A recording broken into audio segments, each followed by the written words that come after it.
And we just saw Li Zhao in your piece, Owen. She certainly has a unique insight as the president and co-founder of the China Iowa Group. And she joins us live now via Skype from Des Moines, Iowa. Hello to you, Li. What does Terry Branstad, if confirmed by the Senate, bring to the table as the next ambassador of China that previous ambassadors didn't bring?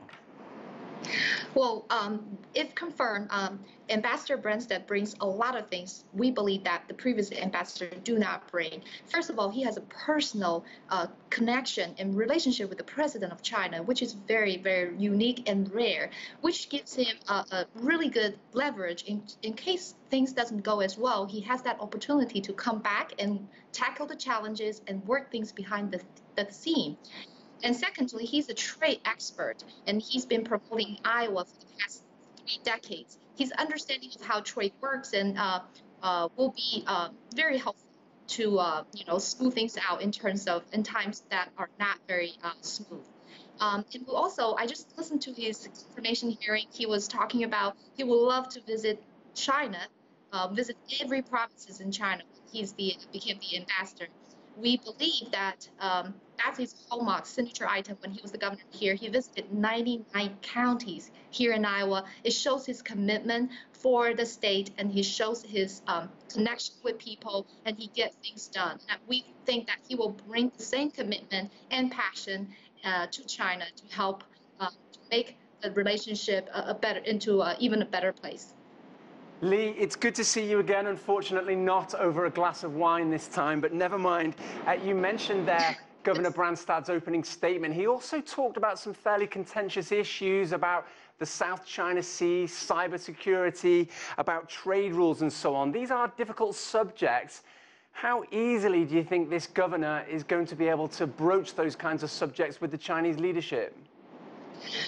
Those are certainly very tough issues, and Governor Branstad knows that very well. And having said that, that's why we think Governor Branstad will be in a better position, than his previous predecessor, because he can utilize that personal connection with President Xi and President Xi's team around him.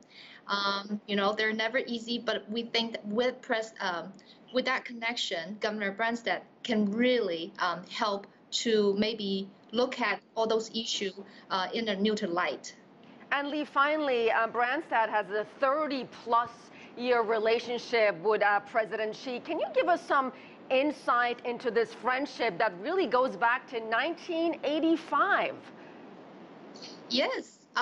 It is the story that everybody talks about here in Iowa. We're all very proud, and we joke about it and say, hey, we don't know who will become the next president of China, because we have so many Chinese visitors following the footsteps of President Xi.